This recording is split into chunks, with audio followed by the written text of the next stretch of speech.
Buenas tardes, jóvenes del quinto grado de secundaria, del Divino Maestro, los docentes de Ciencia y Tecnología. Hemos elaborado el siguiente video denominado Indagando sobre la dinámica. ¿Qué es la dinámica? Es una parte de la mecánica que se encarga de estudiar el movimiento de los cuerpos teniendo en cuenta las causas que lo producen. Por ejemplo, acá tenemos un tenista haciendo mover el balón de tenis o la pelotita de tenis y nos preguntamos, ¿por qué se movió la bola? Porque se le aplicó una fuerza de 100 newtons. Entonces, vamos a ver el movimiento de esta bolita teniendo en cuenta las fuerzas que lo originan. Veamos la segunda ley de Newton. ¿Qué nos dice la segunda ley de Newton? La aceleración que adquiere una partícula sometida a una fuerza resultante que no es cero es directamente proporcional a la fuerza resultante e inversamente proporcional a la masa de dicha partícula, y que tiene la misma dirección y sentido que esta resultante. ¿Ya? Entonces, ¿qué podemos decir? A ver, que la aceleración, miren esta fórmula, la aceleración sería igual a la fuerza resultante entre la masa. Si la masa es constante y yo le aplico más fuerza, entonces la aceleración va a ser proporcional, ¿sí o no?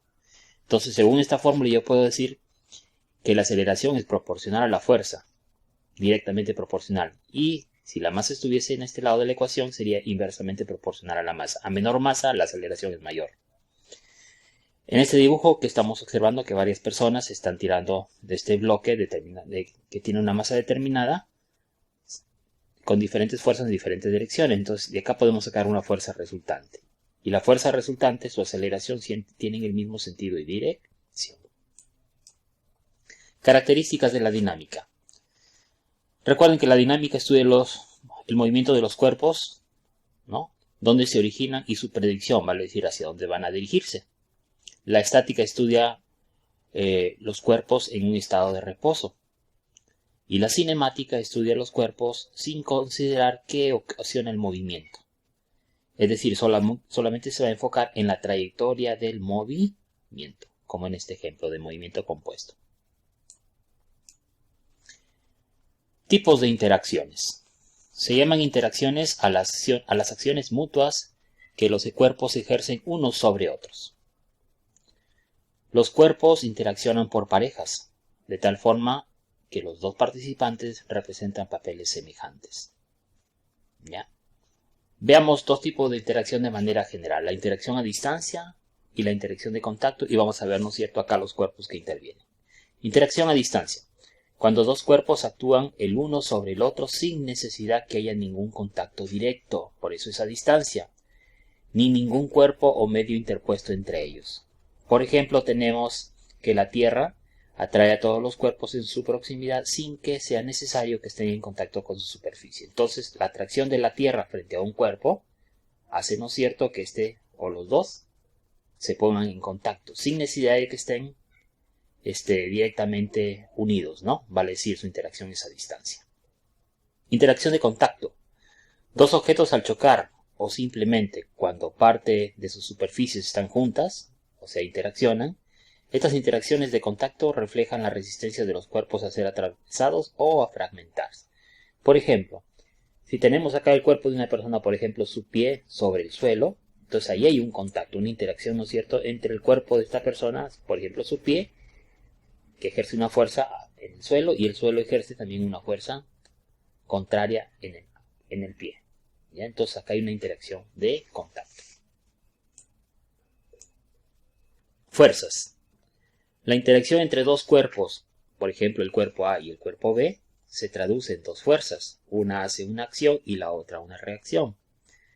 La que el cuerpo A ejerce sobre el cuerpo B se llama fuerza de acción, y la que el cuerpo B ejerce sobre el cuerpo A se llama fuerza de reacción. Si nos vamos al ejemplo anterior, si una persona, ¿no es cierto?, está parada en el suelo, entonces el peso del cuerpo ejerce una acción sobre el suelo, y el suelo ejerce una reacción sobre nuestro cuerpo, otra fuerza, si no nos hundiéramos, pues.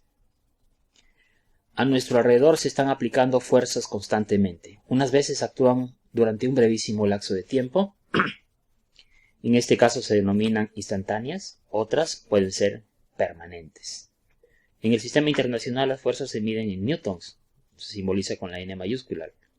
Recuerden que el newton, o la fuerza mejor dicho, es una unidad derivada, vale decir, implica la masa por la aceleración, unidades de masa kilogramos, unidades de aceleración metros sobre segundo cuadrado. Entonces las unidades de newton serían kilogramos por metro entre segundo al cuadrado.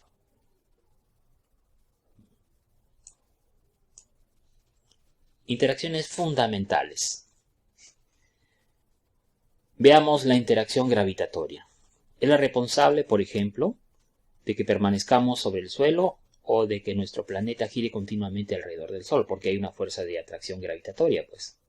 Las fuerzas gravitatorias se producen entre dos cuerpos del universo que tienen masa y alcance infinito, y cuya intensidad disminuye rápidamente con la distancia. ¿Qué significa esto? Que a mayor masa de los cuerpos, más fuerte es la atracción gravitatoria, y a menor distancia, la atracción también es mayor, ¿no? O lo contrario, o viceversa.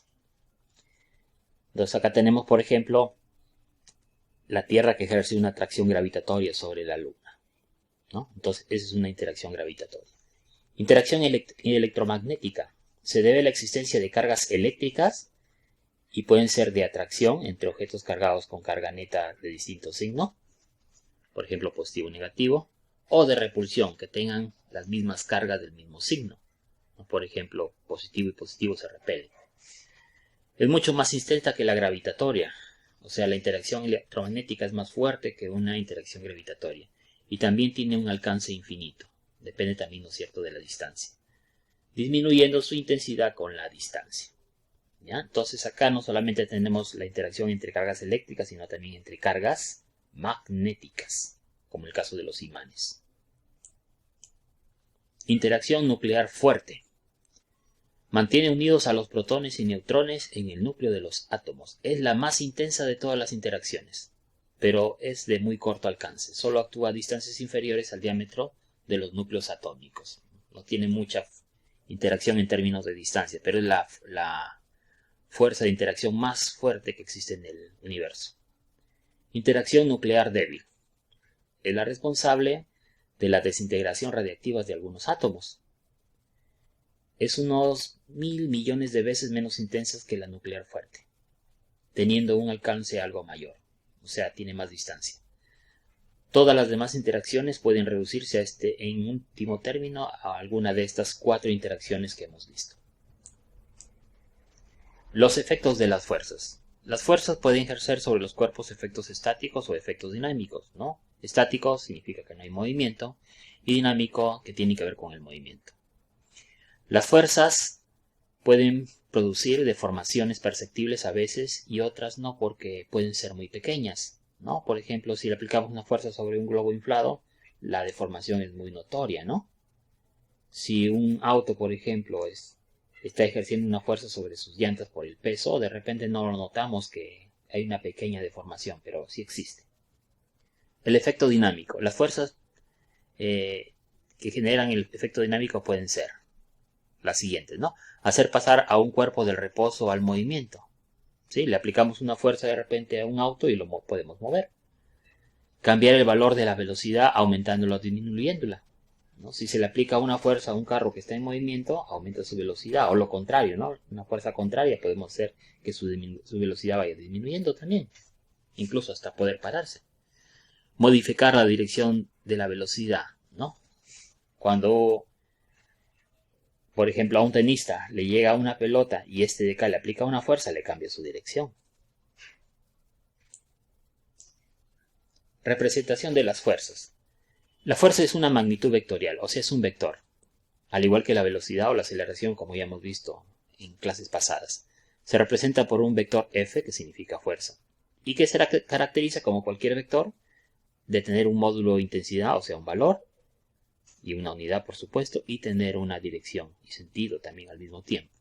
El módulo de intensidad es una medida cuantitativa de la fuerza, como se ve acá en el dibujo, ¿no? Su módulo sería 400 kilómetros por hora, ¿no? Aunque acá son unidades de velocidad, pero en términos de fuerza lo estaremos poniendo en newtons, por ejemplo, 400 newtons. Si la intensidad es un número grande, la fuerza es grande también. Si por el contrario es un número pequeño, la fuerza también va a ser pequeña. La unidad en la que se mide la intensidad de una fuerza en el sistema internacional es el newton. La dirección, como se ve acá, es la recta sobre la que se aplica la fuerza. Está determinada por el ángulo entre el vector de la fuerza y el eje de las X, positivo en este caso. Deformación de los cuerpos por las fuerzas.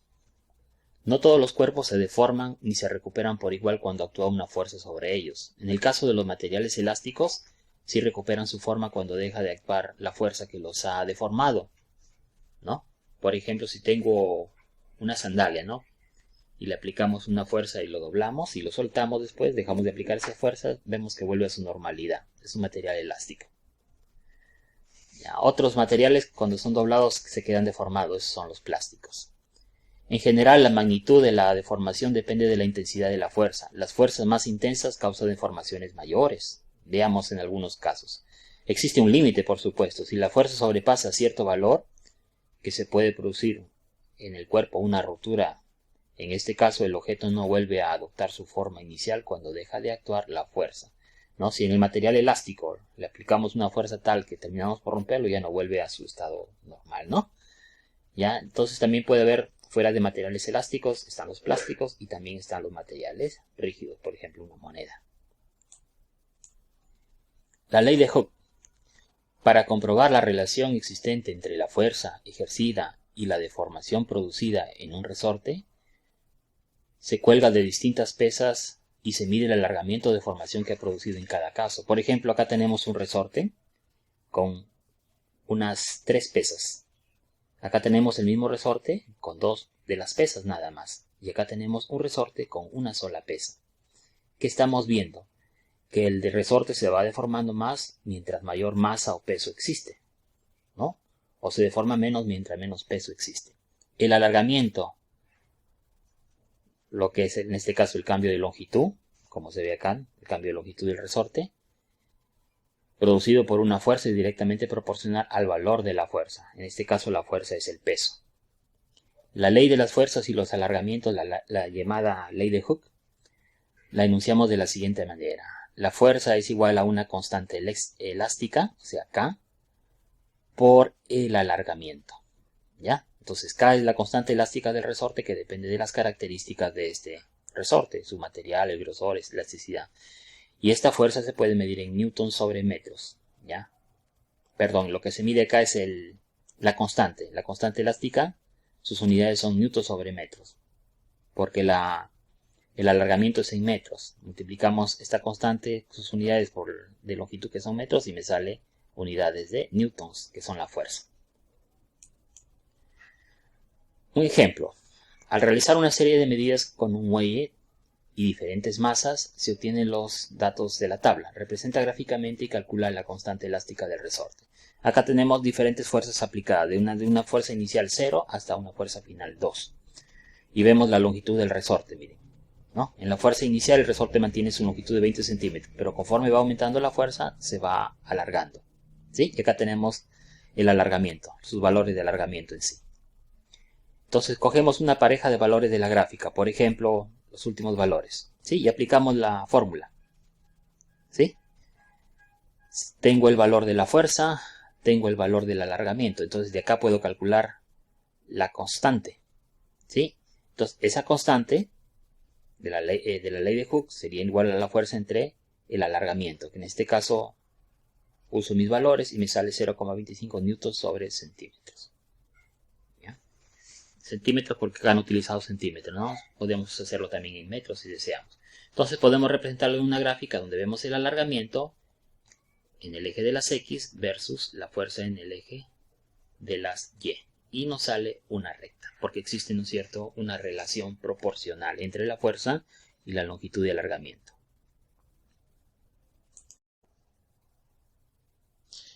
La ley de Hooke describe el comportamiento de los resortes, como ya lo hemos visto, ¿no? Cuando nosotros conocemos la constante del resorte, ¿no? Se refiere a la constante de elasticidad, es fácil saber el alargamiento producido por una fuerza. Si conocemos ese alargamiento producido por una fuerza, entonces podemos calcular el valor de la fuerza. O sea, en otras palabras, gracias a la ley de Hooke podemos calcular las fuerzas, en otras palabras, ¿ya? Este es el principio del funcionamiento de los dinamómetros. ¿Y qué son los dinamómetros? Aquellos aparatos empleados para medir las fuerzas en un laboratorio. Entonces yo quiero medir la fuerza que yo puedo ejercer de repente con mi mano jalando, utilizo un dinamómetro. Y un dinamómetro justamente está basado en la ley de Hooke. Un dinamómetro consta de un resorte que se alarga al ejercer una fuerza sobre él. El aparato lleva incorporada una escala en la que se muestra directamente el valor de la fuerza, ¿no? Ahí están las escalas y acá se ejerce la fuerza, ¿no? Se va jalando y acá el resorte va cambiando de longitud y donde marca la escala justamente es la fuerza. En otras palabras, lo que nosotros conocemos como una balanza romana, de repente ustedes han tenido la oportunidad de ver. Muy parecido es el dinamómetro.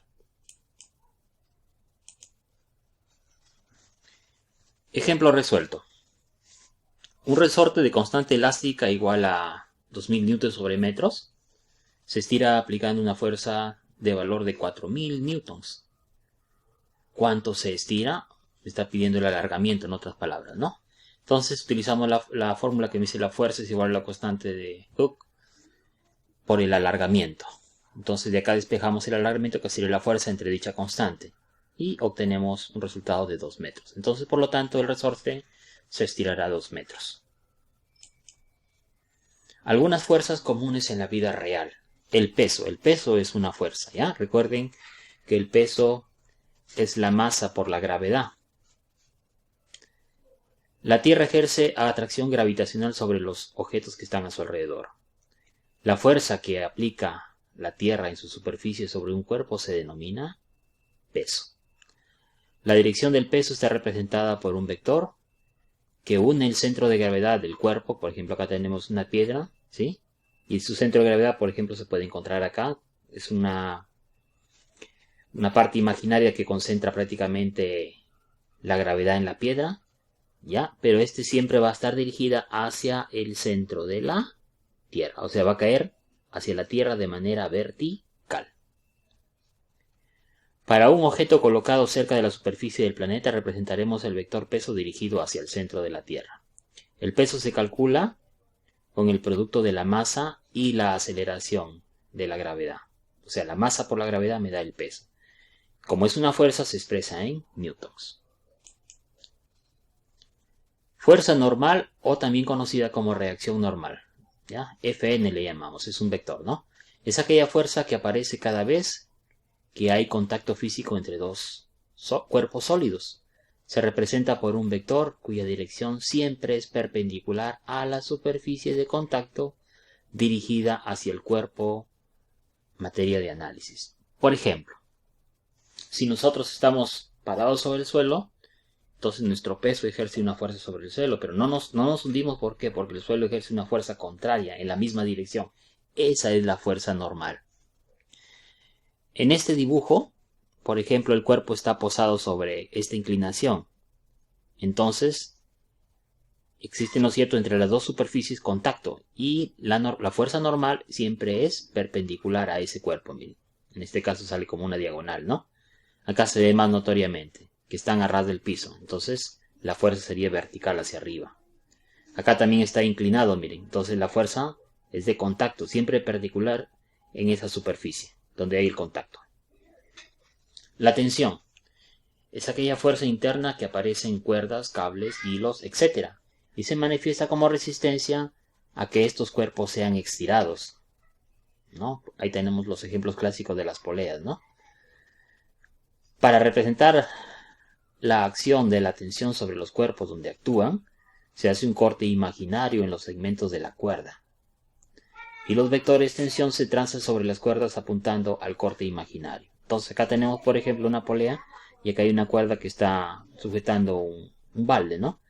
Entonces, si cortáramos en determinado punto la cuerda, ahí podemos ver la tensión. El vector fuerza llamada tensión. Fuerzas en el plano inclinado. En un cuerpo ubicado sobre un plano inclinado, como se ve acá, este es el plano inclinado, tiene una inclinación de caída de este cuerpo. La fuerza de gravedad o peso no está en la misma dirección del plano, ¿sí? El peso hemos dicho que siempre es perpendicular hacia el centro de la Tierra, ¿ya? Y en este caso no está en la misma dirección, ¿no es cierto?, del cuerpo en el plano, miren, ¿sí? No está en la misma dirección, en el eje que está acá, en el eje Y que le han puesto, no está, miren, ¿ya? Entonces, la fuerza de gravedad o peso no está en la misma dirección del plano en el que se puede producir el movimiento del cuerpo. Por ello, debemos descomponerla en una componente perpendicular al plano, como se ve acá, ¿ya? Entonces, esta fuerza la vamos a descomponer en su componente X y en su componente Y. Entonces, la vamos a descomponer en un componente perpendicular al plano que es el PY y en otra paralela al plano que es el PX, como está en el dibujo, para encontrar la fuerza que hace que el cuerpo se mueva hacia abajo, o sea, el peso. Para calcular PX, tenemos en cuenta que el ángulo que forma el plano horizontal, en este caso el ángulo alfa, es el mismo que forma P y PY, ¿no? Estos dos vectores. Entonces nosotros sabemos que el seno de alfa, según este dibujo, sería P sub X entre P. Y coseno de alfa sería P sub Y entre P. De acá podemos sacar, ¿no es cierto?, el valor de PX. Esta fuerza, ¿no es cierto?, que va en el plano inclinado, en esa misma dirección del eje X. Entonces PX sería el valor de P por el seno de alfa. Y si deseo también el P sub Y sería P por el coseno de alfa. Diagrama de cuerpo libre. El diagrama de cuerpo libre, sus siglas son DCL, es la representación gráfica de las fuerzas que actúan sobre un cuerpo. Recuerden que sobre un cuerpo están actuando más de una fuerza. Si ustedes, por ejemplo, están en este momento sentados en su cama, pónganle así, ¿sí? Está actuando el peso, ¿no es cierto?, por acción de la gravedad. Hay una fuerza normal que los empuja hacia arriba. Ahí por lo menos hay dos fuerzas, o puede haber más fuerzas todavía. Para graficar un diagrama de cuerpo libre se aísla imaginariamente el cuerpo de todo el sistema y se grafican todas las fuerzas que actúan sobre él. Es necesario elegir un sistema de referencia. Nosotros utilizaremos los ejes X y Y. Por ejemplo, acá tenemos un auto que se dirige, ¿no es cierto?, hacia arriba en una colina. Hagamos su diagrama de cuerpo libre. ¿Qué fuerzas externas están ejerciendo sobre el cuerpo? Primera fuerza, la fuerza de fricción. Miren, el auto está avanzando, pero el terreno está ejerciendo una fricción a ese movimiento. Entonces, esta es la fuerza de fricción. ¿Qué más? Como está subiendo a la colina, la otra fuerza que se ejerce es el peso hacia abajo. Y como está, ¿no es cierto?, en esta superficie hay una fuerza que es vertical a la superficie, o perpendicular a la superficie, que es la fuerza normal. Entonces, en este auto están ejerciendo sus tres fuerzas. Fuerza de fricción, fuerza normal y el peso. En el caso de esta esfera, que está colgando en una pared, ¿no?, ¿qué fuerzas están actuando? Primero, de la cuerda, la tensión hacia arriba, que lo jala hacia arriba a la esfera para que no caiga. Segundo, el peso que está jalando hacia abajo. Y tercero, una fuerza, ¿no es cierto?, que está empujando a la esfera hacia la izquierda, que es la fuerza normal. Entonces acá hay tres fuerzas que están actuando, ya entre los planos X y Y. En el caso de un semáforo que está colgando de dos cuerdas y una cuerda que lo sujeta a esas dos cuerdas y al semáforo, hagamos el diagrama de cuerpo libre del semáforo. Entonces, el peso sería una fuerza que va a ser, ¿no es cierto?, proporcional a la tensión que ejerce la cuerda que está acá. Tensión 3, pongámosle si desean. Y esta tensión 3 depende de dos fuerzas. La tensión 1 con un ángulo de 37 y la tensión 2 con un ángulo de 53. Entonces, por lo tanto, prácticamente serían tres fuerzas, ¿no? Esta tensión 3 significa estas dos tensiones, tensión 1 y 2.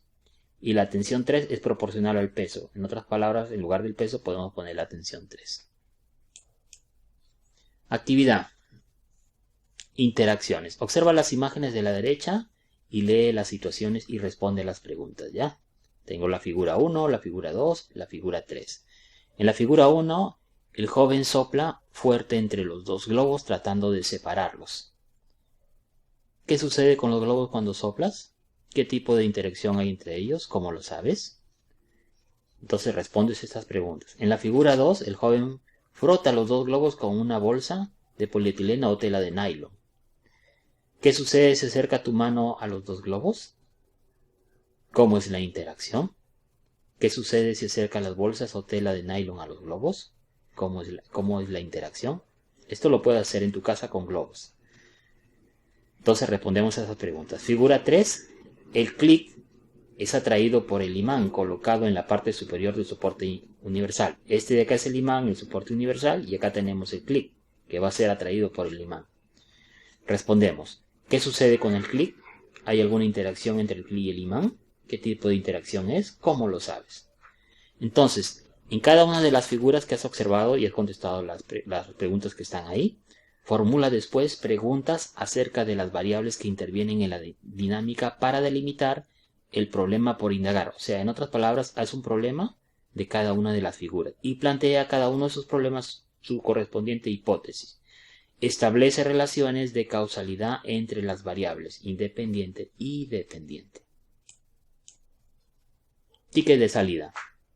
¿Qué es lo más importante que aprendiste en la clase de hoy? ¿Entendiste la clase de hoy? ¿Cómo lo sabes? ¿Qué preguntas tienes sobre la clase de hoy? Muchas gracias. Hasta otra oportunidad.